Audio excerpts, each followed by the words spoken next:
Parece. ¿No les gusta? Está bien, algunas sí, pero bueno. Fíjate que el rock heavy de mis antaños, bueno, de cuando estaba yo en la época, pues era los Rolling Stones. No, pues hoy lo oyen y dices, no, pues qué heavy, nada que ver. Metallica, pues, tampoco ya nada de rock heavy. Ok, no, ya. Pero es preferible oír el rock heavy al reggaetón. Mil veces, mil veces, mil veces, mil veces. ¿Verdad? Es más, prefiero ir a Valentín Elizalde, en serio, al gallo. Al gallo de oro, ¿no? Le decían el gallo de oro. Así es, doctor. O sea, 20,000 veces oír al gallo Elizalde que al Maluma. Lo siento, chicas. No me gusta. Don't like me. Ok. Seguimos con... Habíamos visto exploración de columna cervical ayer, ¿verdad? Vimos la inspección, pero Ah. voy a hablar de movilidad de la columna cervical. Ok, vamos a ver generalidades. Muy bien. Sí.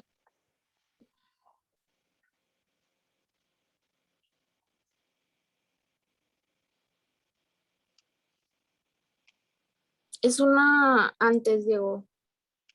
Porfa. En esa. Vamos a hablar de la inspección de la columna. Esta debe de hacerse en bipedestación y hay que comprobar si hay alteraciones de la estática vertebral, si hay deformidades como la escoliosis, como tenemos aquí en la imagen, o si hay alteraciones de las curvaturas fisiológicas que pueden ser en aumento, que son hipercifosis, hiperlordosis, o en disminución, que puede ser la rectificación lumbaro-dorsal. Y es importante que tengamos en cuenta que si en una exploración hay afectación de la movilización, en un hombre joven puede ser un dato de espondilitis anquilosante. Entonces, también conocer, muchachos, a la inspección, cuando un paciente va con dolor, va a adoptar una posición antálgica, ¿ok? Que sería una posición para liberar, digamos, el dolor o de protección para el dolor. ¿Okay? También eso hay que también observar. Muy bien. Y tenemos un video de la exploración de columna general. Le picas, Diego, please.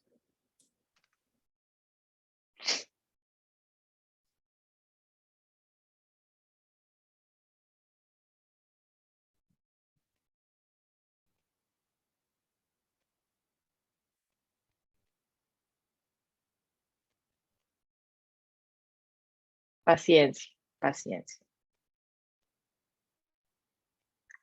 ¿Cómo les fue en la mañana con el modelo híbrido? Nosotros no fue, doctora, eso. Bueno, No, pero ustedes se conectaron, es que ustedes llevan en conjunto, ¿no? ¿Llevan al mismo tiempo endocrino o no?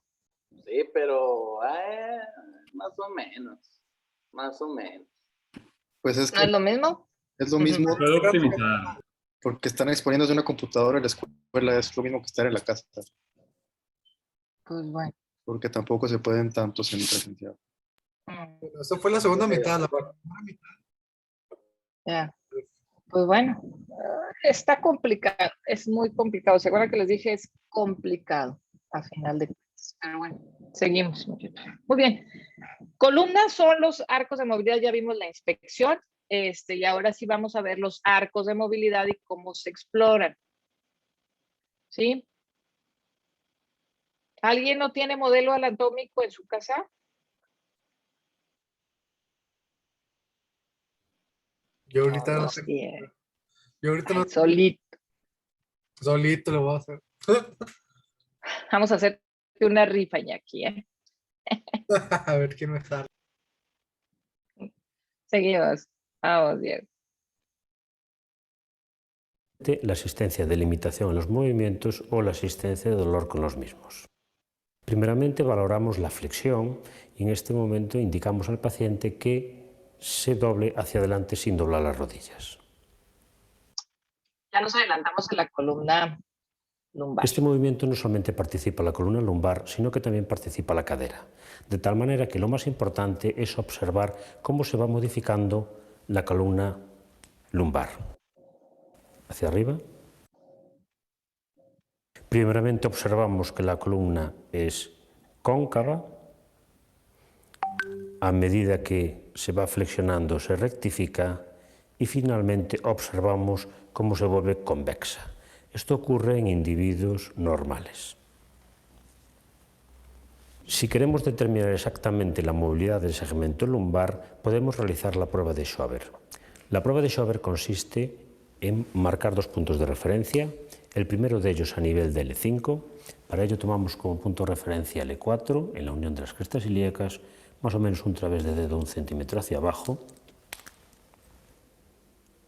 y otro punto de referencia que se encuentra situado 10 centímetros por encima.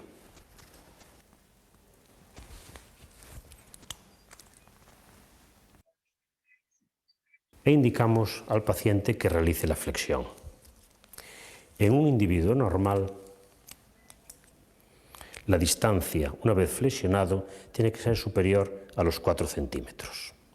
Si hay una distancia inferior a 2,5 centímetros, casi podemos asegurar que hay una limitación de este segmento e indicar una posible espondiloartropatía. Los siguientes movimientos a explorar son movimientos de inclinación y para ello le indicamos al paciente que con la mano pegada al muslo se deslice inicialmente hacia un lado, observando la movilidad armónica de la columna, habitualmente 30 a 40 grados, y hacia al otro lado. lado. Entonces, Hay que señalar que este movimiento de inclinación lateral es el que inicialmente se puede limitar más precozmente. Ok, ahí lo que estamos revisando es la flexión anterior, ya lo dijeron en el video, es flexión anterior de columna lumbar, ¿sí? Podemos también ver parcialmente columna torácica, pero mayormente es la exploración de la flexión anterior de la columna lumbar. Ojo, pacientes que tengan también poca movilidad o que tengan problemas de espondiloartrosis, secuelas de fijación de columna, hay que siempre preguntar.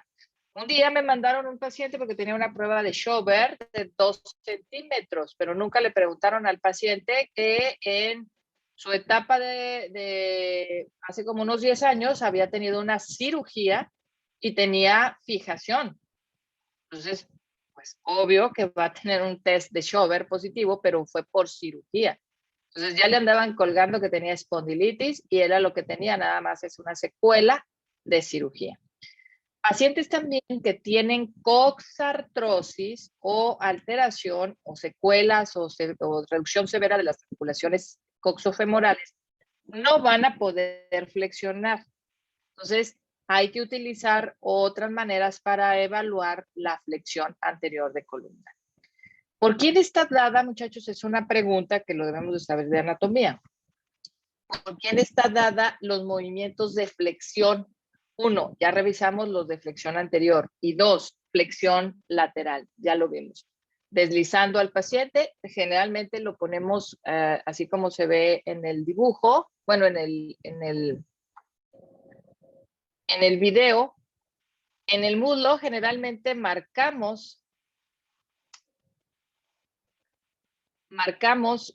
dónde llega el dedo medio en una posición neutra y luego pedimos que deslice sobre su muslo y podemos marcar también la distancia que hay de deslizamiento desde la marca hasta donde pueda alcanzar en el deslizamiento lateral. Esa es para medición de la flexión lateral. Recuerden siempre hacer por lo menos 3 intentos y promediar el mejor de 3 intentos, muchachos. ¿Ok? Muchas de las veces el paciente en primera instancia no les puede entender. En la segunda hace un poquito más de calentamiento y podemos hacer una tercera. ¿Ok? Si tomamos a la primera, generalmente podemos tener a lo mejor error de medición. ¿Correcto? Entonces, me regreso a la pregunta. Flexión lateral y flexión anterior de columna. Flexión posterior no la hacemos. En algunas situaciones sí es la flexión anterior o posterior, ahorita lo van a ver en el video, pero es nada más la hiperextensión de columna. Tengan mucho cuidado, porque lo hacen en pacientes adultos, la hiperextensión, o sea que le dice al paciente que se haga en posición parada y hacia atrás, pueden tener el riesgo de que pierdan la estabilidad y que se caiga. Entonces nosotros no exploramos flexión posterior o extensión de la columna, ¿ok? Entonces, vuelvo a preguntarles, ¿por quién? Ya tuvieron chance de como de poner ahí a preguntar y googlear de quién está dado o por quién está dada los movimientos de flexo extensión. Y lateral. ¿Quiénes son los más importantes ahí? Los laterales son los oblicuos y los transversos, y frontal podría ser el recto del abdomen y también que ayuda el iliopsoas. Ajá, pero eso serían grupos musculares, ¿ok? También debilidad también te pueden disminuir. Pero específicamente la expansión o la posibilidad de que tú puedas tener flexión y que en algunas patologías tengas limitación es por la articulación de lo que es, ¿cuál? El interespinoso, los ligamentos interespinosos, generalmente, ¿de acuerdo? ¿Cierto? Si tienes osificados los interespinosos, pues realmente no vas a poner, ¿sí? De ligamento también amarillo. ¿Y qué más? Interespinosos, facetarios, es todo un armamento en lo que es la columna. ¿Sí? Y en la flexión lateral, más que nada, también por algunos ligamentos también facetarios, interespinosos y los costovertebrales, sobre todo cuando nosotros exploramos la expansión torácica. ¿Es correcto? Esto es sobre todo el armamento ligamentario. Muy bien. Seguimos, Diego. Bueno, más bien, Fátima. Diego es nuestro corredor. En los pacientes que presentan espondiloartropatías. Finalizaremos la exploración de la columna lumbar indicando al paciente un movimiento de extensión. Esto se realiza, sujetamos inicialmente la pelvis con las manos y le indicamos que se extienda hacia atrás. Es un movimiento difícil de valorar porque no hay rango de la normalidad y los pacientes que presentan síndrome facetario presentan dolor con este movimiento. Para explorar la rotación tóraco-lumbar, primeramente fijaremos la pelvis sentando al paciente. Posteriormente fijaremos la cintura escapulohumeral indicando al paciente que cruce los brazos sobre el hombro. Y posteriormente le indicaremos que realice rotaciones alternativas hacia un lado y hacia el otro.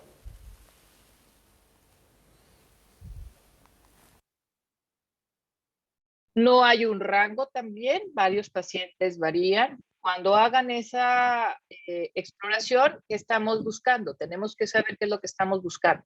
Son movimientos de cizallamiento. ¿Se acuerdan qué tipo de articulación es la facetaria y las vertebrales? De acuerdo a la clasificación de las articulaciones, aquí nos sirve para cómo es la clasificación de las articulaciones. Aquí aplíquenlo. Son sinfiartrosis, acuérdense, aquí es por deslizamiento. Entonces, estos son movimientos que nosotros comúnmente llamamos, perdón, me ando quedando ya sin voz, se hablé toda la mañana, de cizallamiento. Le pongo 10 al que me lo escriba bien. Es prueba ortográfica. Bueno, le doy décimas. A ver, pónganmelo.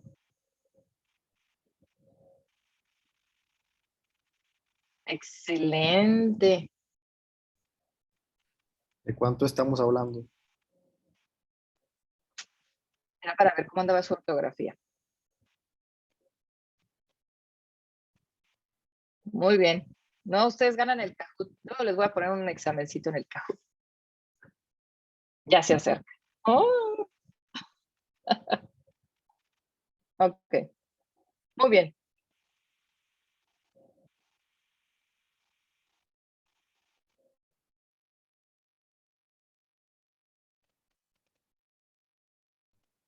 Bueno, ahora sí, continuando con la movilidad cervical, lo normal va a ser que se pueda contactar el mentón con el manubrio external en la flexión del cuello y que la extensión sea aproximadamente de 45 grados. En cuanto a la rotación derecha e izquierda, esta puede ser hasta los 90 grados. Y para evaluarlo vamos a pedir al paciente que mantenga el cuello relajado. Vamos a hacer movimientos pasivos, que no intente oponerse a los movimientos que se van a realizar.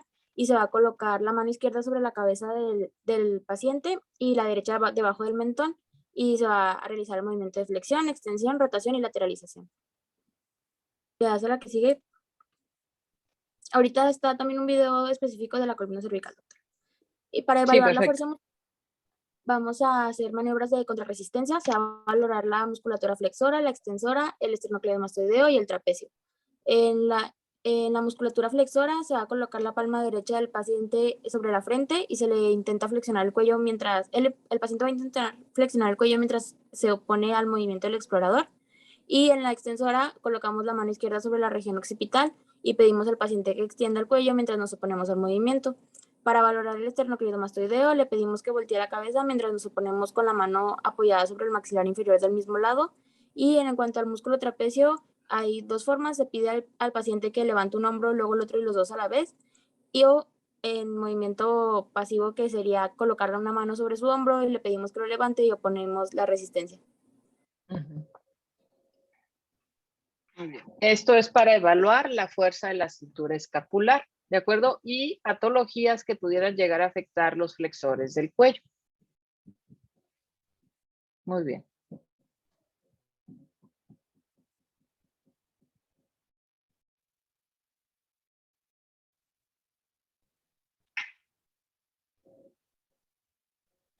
A nivel cervical debe anotarse cualquier trastorno de la alineación o prominencia anormal.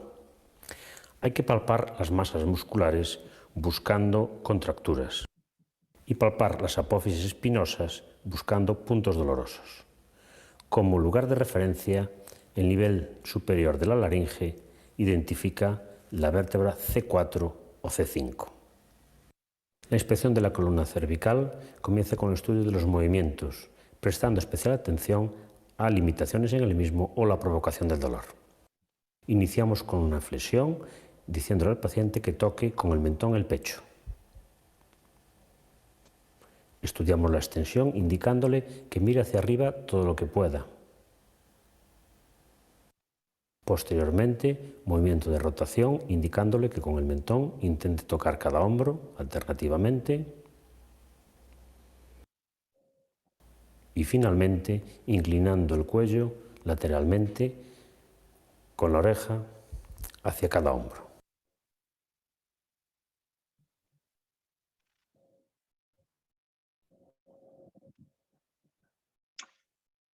Muy bien. Esos son movimientos muy sencillos. Eso, como les comentaba, pueden hacerlo en forma sistemática. Es rutina, muchachos. A final de cuentas, cuando tú empiezas a explorar un paciente, puedes hacer la exploración rapidito, ¿ok? Cuando ya sabes los arcos de movilidad que tú quieres explorar. Entonces, en esto, pues cuando tienes patologías que afectan también los discos vertebrales, por ejemplo, en las espondiloartrosis o artropatías degenerativas, pues también vamos a tener limitación del cuello. ¿Se acuerdan del Papa Juan Pablo II? Estaban más chiquitillos ustedes, pero sí se acuerdan. ¿Ok? Sí. Él no tenía espondilitis anquilosante. Él tenía una espondiloartrosis por viejito, por cambios degenerativos. Y muchas de las veces también, como ya vimos, que obedece a posición. Los que son jugadores de fútbol americano, muchachos. ¿Quién ha jugado fútbol americano? Los linieros, sobre todo. Roberto, ¿tú has jugado fútbol americano? ¿Nadie? Doctor, no. Pues obviamente dan pues el choque de cascos y el entrenamiento a largo plazo también pueden tener cambios degenerativos en la columna cervical. Bueno, eso es muy nice. Vamos a la realidad. Los cargadores, los albañiles, o sea, los pacientes que nosotros vamos a ver. ¿De acuerdo? Incluso los bibliotecarios de antes, ¿por qué tenían los bibliotecarios? Pues estaban nada más ordenando, ¿sí? Y ahora dicen que también más, porque estamos nada más agachados con el teléfono, también. Bueno, eso comenta. A final de cuentas, entonces también identificar diversas causas. No toda la limitación de la columna cervical está dada por la misma causa. ¿Hecho? ¿Sí? Y si ven al paciente que tiene limitación, no forcen el movimiento porque lo pueden lastimar. Siempre empezamos con movimientos activos y cuando el paciente dice que le duele, bueno, entonces es ya cuando nosotros podemos entrar a los movimientos pasivos y ayudarle para ver si realmente hay una resistencia por motu propio. ¿Qué quiere decir eso?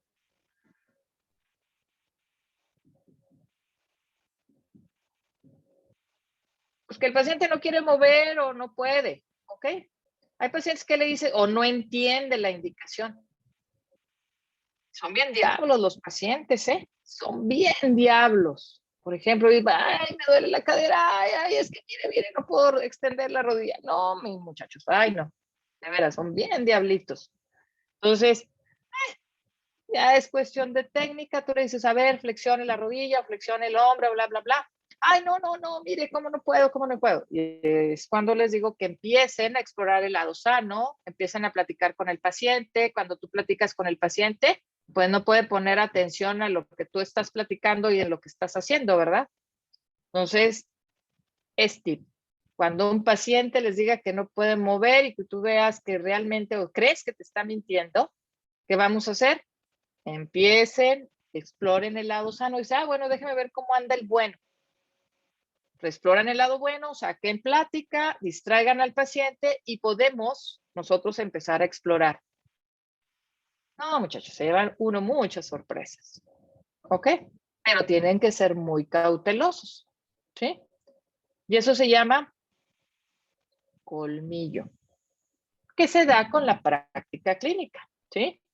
Y explorando, y explorando, y explorando. ¿Sí?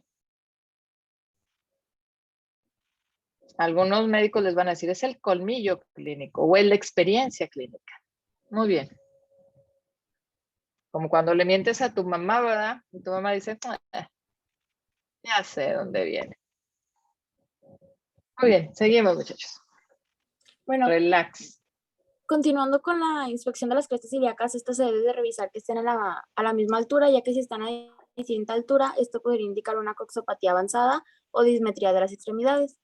La exploración de la cadera no puede ser de forma directa, por lo que se va a hacer por medio del tipo de marcha, de los movimientos activos o pasivos, o por el estado de la musculatura. Y se pueden palpar las articulaciones acroiliacas en busca de dolor.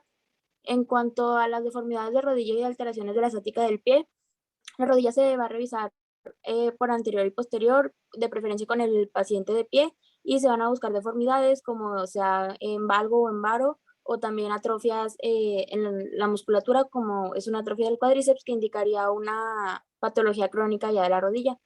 Y hay video de la exploración de la cadera y de la rodilla. Ajá. Entonces, cuando también revisamos la cadera o la articulación como tal, las crestas ilíacas tienen mucha importancia. Hay que revisarlos de frente y descalzos y posterior. ¿Por qué? Porque podemos encontrarnos basculamientos pélvicos. Esto es que tengan asimetría de las crestas ilíacas y suban inmediatamente a ver los hombros.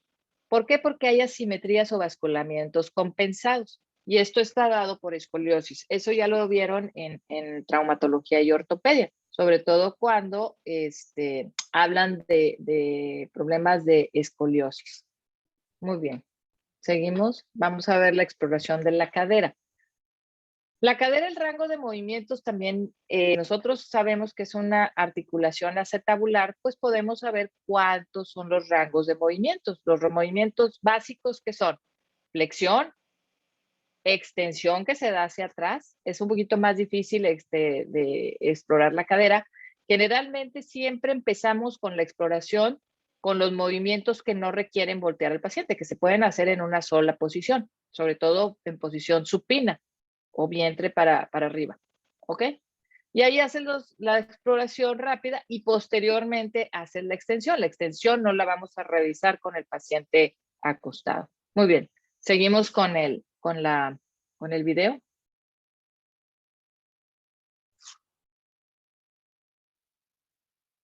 El dolor de cadera es un dolor que aparece a nivel de la ingle. Primeramente lo que debemos de hacer es explorar la ingle para buscar la existencia o no, por ejemplo, de adenopatías. Otro punto importante a palpar es el trocánter mayor, que se puede palpar fácilmente porque es muy superficial. Un dolor a este nivel es indicativo de una trocanteritis. Otro detalle importante a determinar también, es la longitud de los pausa. miembros inferiores, porque en muchas ocasiones hay dismetría. Para ello, Esa trocanteritis sería nada más una bursitis trocantérica. Se ve mucho, muchachos, en los pacientes que tienen asimetría de los miembros pélvicos, como que es acortamiento, y ahí ustedes realmente ese es lado lateral, exactamente en el trocánter, y tienen un dolor bien exquisito ahí. Y también se da no nada más en los que tienen asimetría, se da también en las personas con obesidad y en las pacientes embarazadas, sobre todo por el tipo de caminata, que es el de basculamiento de la pelvis, ¿sí? Por sobrecarga, ya sea por obesidad o por embarazo. ¿De acuerdo? Siempre traten, cuando van a hacer medición de miembros pélvicos, tener al paciente cómodo. Y pues tienen que descubrir los pies, porque la medición se hace de las crestas ilíacas al malleolo interno. Ahorita vamos a ver. Dale, Diego. Doctora, yo tenía una duda. A ver. Por ejemplo, en sus consultorios, ya sea pues privado o en la pública, la Ajá. ropa del paciente, ¿le piden que se haga la exploración con esa misma ropa o todavía se les da una bata para que se los pongan y sea más fácil, o dependiendo de la ropa que traiga, cómo se hace? Generalmente, si voy a explorar o que me voy directo a cadera, que trae un problema de cadera o de rodilla y que trae ropa no cómoda, ¿sí? Y que quiero ver específicamente si hay alguna patología, sí le doy una batita, ¿de acuerdo? En la consulta privada siempre les digo, bueno, cuando les voy a revisar, siempre váyanse con ropa cómoda, ¿sí? Que a veces el paciente se siente incómoda también poniéndose la bata del hospital, ¿ok? Sí es válido. Es mandatorio tener siempre una bata en tu consultorio por si vas a hacer alguna revisión diferente. Ya el paciente, como ya sabe a lo que va, generalmente o se va en shortcito, en una ropa cómoda. Entra la brisa con la bata de hospital. Sí, ya saben cómo está, muchachos, abierta. Entonces, imagínense, en un hospital público el problema es que está el residente, el R1, el R2, el R3, y luego a veces cuando van ustedes y dicen, no, pues me van a ver las pompis todos, pues no, se van con sus shorts. Pero sí, cuando vas a ver específicamente es ponerlo en la forma más cómoda, Diego. Sí es recomendable tener una batita. Gracias. Y actualmente en estos tiempos, ¿qué sería lo más recomendable? Que sea desechable totalmente, no reutilizable. Muy bien, seguimos. con una cinta métrica, tomando como punto de referencia la espina ilíaca antero superior, medimos la pierna derecha, en este caso, hasta la parte inferior del malleolo interno y lo comparamos con la pierna contralateral. Habitualmente puede haber dismetrías, pero nunca deben ser superiores a 1 centímetro. La exploración de los movimientos de cadera debe ser una exploración de movimientos pasivos. Inicialmente veremos si hay o no alguna deformidad, que en ocasiones está referido por alteraciones de la columna, como puede ser un flexo de cadera. Iniciamos la exploración flexionando la cadera, que debe de ser más o menos unos 120 grados. En esta misma posición, un poquito menos flexionada, realizamos un movimiento de aproximación, de flexo-aproximación, en donde en la normalidad la rodilla tiene que llegar a la perpendicular del trocánter contralateral. En estos dos movimientos son dos movimientos que se afectan muy frecuentemente en caso de artrosis. Aprovechando esta situación, realizamos la exploración de rotación externa y rotación interna. Extendemos la Todos pierna, los pacientes van a estar fijamos la tan hemipelvis flexibles, y exploramos la separación. Esa sería la aducción. Y la aproximación. Hay que comparar siempre los movimientos de una pierna con la pierna contralateral. Entonces, Para abducción finalizar la y exploración, aducción. indicaremos al paciente que se ponga de costado boca abajo y vamos a explorar la extensión también de la pierna que duele con la contralateral sana, movimiento de extensión, y aprovechamos para estudiar los rodamientos. Indicamos al paciente que flexione las dos piernas, que las junte y que realice un movimiento de separación. En esta posición nosotros podemos observar anomalías o alteraciones de una u otra pierna. Asimismo, de una y de la otra pierna. Con ello ya hemos explorado todos los movimientos que podemos observar a nivel de la cadera. Hay que recordar que la limitación de todos los movimientos es indicativo de artritis, pero la limitación de algunos de los movimientos en particular de afectación de una tendinopatía o de una cosartrosis. Podemos completar la exploración de la cadera con dos maniobras de contrarresistencia. La primera de ellas, para observar Abducción. Afectación de los abductores. Ponemos las manos e indicamos al paciente que junte las dos piernas con mucha fuerza. La aparición de dolor a nivel del pubis es indicativo de tendinitis de los aductores. Y ahora hacemos lo mismo, pero diciendo al paciente que separa las dos piernas en contra de nuestra resistencia. La aparición de dolor en la cara lateral de la cadera es indicativo de una persistencia o existencia de una trocanteritis. Es otra forma de hacer palpación de bursitis trocantérica. Y una de las causas mucho más frecuentes también, que es dolor referido en la zona del pubis, es o las pubitis, sería las tendinitis de los aductores. ¿De acuerdo? Eso se da mucho, sobre todo en los que practican gimnasia o los que hacen deporte y que se barren. ¿De acuerdo? Ustedes lo ven mucho ya lo habrán de recordar en ortopedia, en los pacientes que son jugadores. ¿De acuerdo? La tendinitis de los aductores. ¿De acuerdo? Y falta por ahí, bueno, antes de pasar a la rodilla, hay una prueba para ver las articulaciones sacroiliacas, antes de irnos de ahí. No sé si viene más adelante, no me acuerdo. Sí, eso viene en las maniobras específicas. Maniobras. La cierre y la de Favere, esas tres. Ok, perfecto. Porque ahí nos faltaría ver la articulación sacroiliaca. Muy bien, muy bien. Seguimos, rodilla. ¿Alguna pregunta hasta aquí, muchachos? Modelos anatómicos. Para explorar la rodilla, al igual que hemos hecho en otras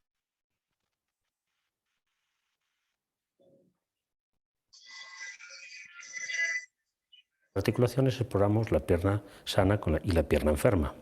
Primeramente, observaremos la existencia o no de atrofias, en este caso atrofias del músculo cuádriceps, la existencia de lesiones cutáneas como psoriasis o nódulos o tofos. Primeramente tomaremos la temperatura. La rodilla es una articulación fría. Observaremos cómo la rótula, en este caso, está frío y lo comparamos con partes blandas como el muslo que está caliente, en una y en la otra rodilla. Seguidamente, realizaremos movimientos o de presión de la rótula sobre la articulación, aplicando fuerza. Este movimiento no tiene que ser doloroso. Si es doloroso o provoca crepitación, es indicativo de que el paciente presenta una artrosis o un reblandecimiento del cartílago de la rótula, que es indicativo de una condromalacia rotuliana. Debemos de palpar los bordes medial y los bordes laterales de la rótula para observar o no dolor en el mismo. Una vez hecho esto se conoce como el signo del cepillo, cepillo positivo si duele cuando nosotros apretamos. Vamos a realizar ahora mucho cuidado, yo lo hago nada más con... Y con esta ligerita flexión vamos a comprobar la existencia de dolor en... El signo del cepillo, pues si te apalancas mucho, aún en una persona joven puede doler. ¿Okay? Generalmente nada más es el deslizamiento suave de la rótula en forma lateral y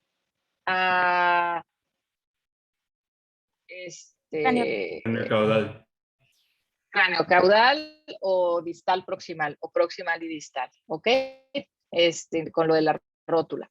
Otro de los movimientos, por ejemplo, vamos a suponer, no sé si me ven aquí, vamos a suponer que esta es la rótula, ¿de acuerdo? Tú lo que haces es poner el borde de tu mano sobre la rótula y le pides al paciente que haga, ustedes lo pueden hacer, pongan su pierna extendida, tiene que estar relajadita, pongan el borde de la mano sobre el vértice superior de la rótula y hagan una contracción del cuádriceps, ¿de acuerdo? Y vean con resistencia, con lo que es el hueco de la mano, y van a ver si hay sensación de crepitación o dolor. Que tenga crepitación o dolor, pues obviamente hay que revisarle esa rótula. ¿Okay? Muy bien. Ok. La tenemos que revisar. ¿Seguimos? Ligamentos colaterales, en este caso, ligamento colateral medial, sujetamos la pierna y realizamos en el tobillo una presión hacia fuera. En este caso no es dolorosa, y lo mismo en el lado contralateral. Tiene un ligero movimiento, pero en ninguno de los dos casos debe de ser dolorosa. Con eso lo que estamos buscando es la existencia de bostezo o de dolor en los ligamentos colaterales de la rodilla. Seguimos flexionando la rodilla y empezamos a palpar inicialmente el tendón rotuliano. Tendón rotuliano que duele en caso de tendinitis y la existencia o no de tumefacciones que pueden ser en la bolsa prerrotuliana o infrarrotuliana. Palpamos la bolsa anserina, que es dolorosa en caso de bursitis, la presencia o no de tumoración, por ejemplo en el caso de existencia de un síndrome de Osgood-Schlatter, y seguidamente la exploración de la interlínea articular.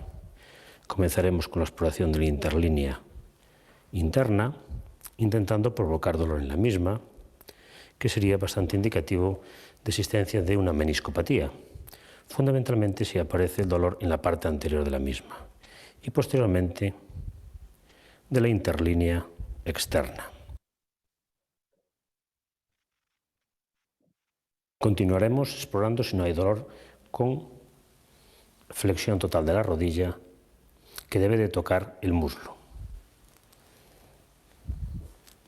Para comprobar la estabilidad e integridad de los ligamentos cruzados, indicaremos al paciente que flexione ligeramente la rodilla, fijaremos con nuestra mano la parte inferior y realizaremos movimientos bruscos hacia adelante, intentando ver si se desplaza la línea articular, buscando lo que se conoce como el cajón anterior. Lo mismo hacia atrás, intentando observar si se desplaza, buscando la aparición o no del cajón posterior. Si se mueve, indicaría la existencia de lesión de los ligamentos cruzados. Si sospechamos la existencia de derrame articular, observaremos una tumefacción en la parte superior de la rótula, presionaremos la misma y intentaremos desplazar hacia abajo la rótula. Si es que existe derrame articular, aparecerá lo que se conoce como el signo del peloteo. Con el paciente boca abajo, observaremos la rodilla por atrás y apreciaremos la existencia o no, por ejemplo, de tumefacciones como el quiste de Becker. Además, realizaremos una serie de maniobras para comprobar la existencia de roturas o no meniscales. Indicaremos al paciente que flexione la rodilla y realizaremos movimientos de rotación interna y externa, presionando. Si existe dolor, es bastante indicativo de la existencia de desgarros meniscales. Con la prueba contraria, hacemos presión hacia abajo del muslo y desplazamos hacia arriba la pierna, realizando los mismos movimientos. Este movimiento indicaría la desaparición del dolor y, por lo tanto, que se alivia. Por lo tanto, es bastante sugestivo todo ello de la aparición o la presencia de patología meniscal.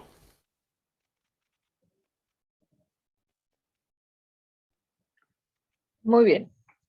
En reumatología no hacemos todas las maniobras. Buscamos específicamente pruebas. Cuando busco artrosis, es la prueba del cepillo, ¿ok? Para buscar condromalacia, como ya dijimos. Y derrame articular, que sería presencia en los recesos. Acuérdense que la rodilla tiene 3 recesos, uno que es el lateral, otro que es el anterior y otro que es el medial. El receso lateral de la rodilla es el más grande, es donde más vamos a encontrar líquido. Entonces, Por eso es como si quisiéramos juntar con nuestra mano, dieron al explorador, al médico explorador, es como si quisiera juntar todo el líquido en la rodilla para poder hacer el peloteo. ¿Ok? Muy bien. Entonces nosotros realmente en reumatología no hacemos todas las maniobras. Cuando ustedes sospechan patología meniscal, bueno, estas son las pruebas que nada más estamos refrescando porque ya lo vieron en traumatología y ortopedia. Muy bien, seguimos. Doctora, nada más una pregunta.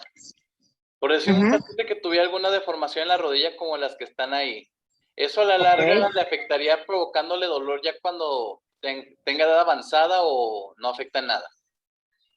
No, sí, claro que sí, aumenta el riesgo. Bueno, el anterior, Diego.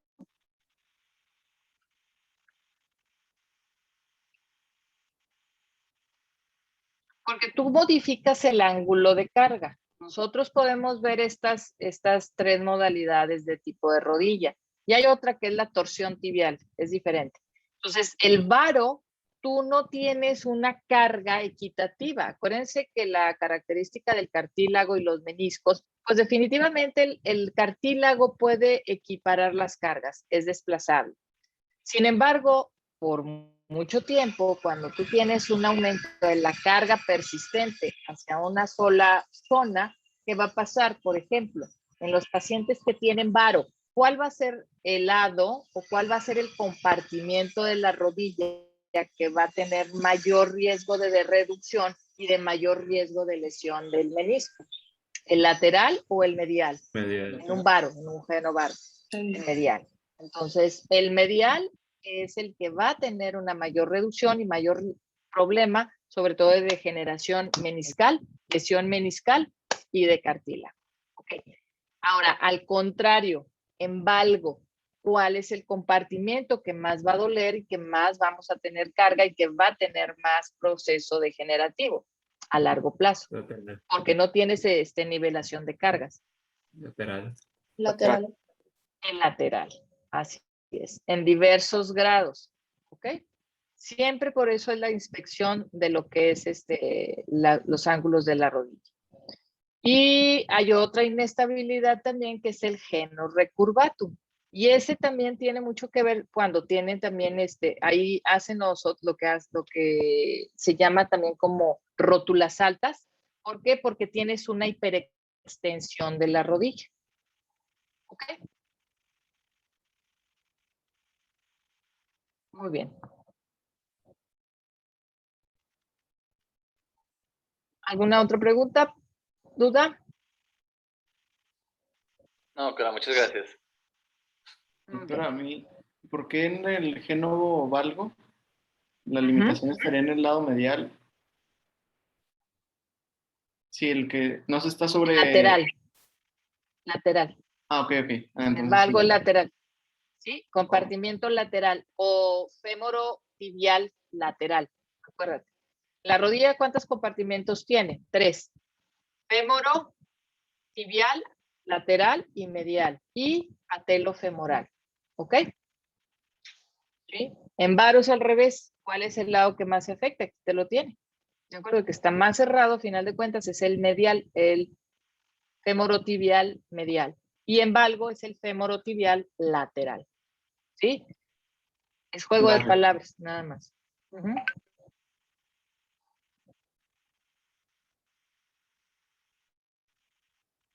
Muy bien. La inspección nos puede decir mucho. Generalmente hay que ver las dos rodillas, hay que compararla contra la contralateral para ver presencia de derrame. Muchas de las veces podemos ver que una rodilla es más gruesa que la otra, no tiene derrame, pero eso lo vemos mucho en pacientes con artrosis. Es lo que les digo, muchachos, vean las rodillas de sus mayores, en este caso los que tengan abuelos, comparen las dos rodillas. Generalmente cuando tienen problemas artrósicos son asimétricos. Vuélvanse observadores.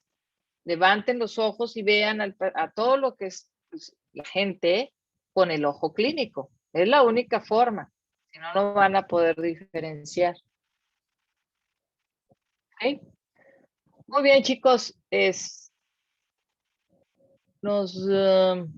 seguiría? Sigue ya nada más la exploración del pie. ¿Sí, Fátima? Tobillo, pie y las maniobras específicas ya para mañana para terminar exploración y empezamos con clinimetría. ¿Es correcto? Muy bien. Sí, doctor. ¿Alguna duda, pregunta, muchachos? ¿No? Ok. Nos vemos mañana. Adiós, doctora, gracias. Gracias a ustedes. Bye. Bye. Vuelvo a querer de Valentín Elizalde. Ok, mañana de Valentín. Nada más de Maluma, no. Gracias, doctor. Nos vemos. Gracias. Mañana, bye. Semana, doctora.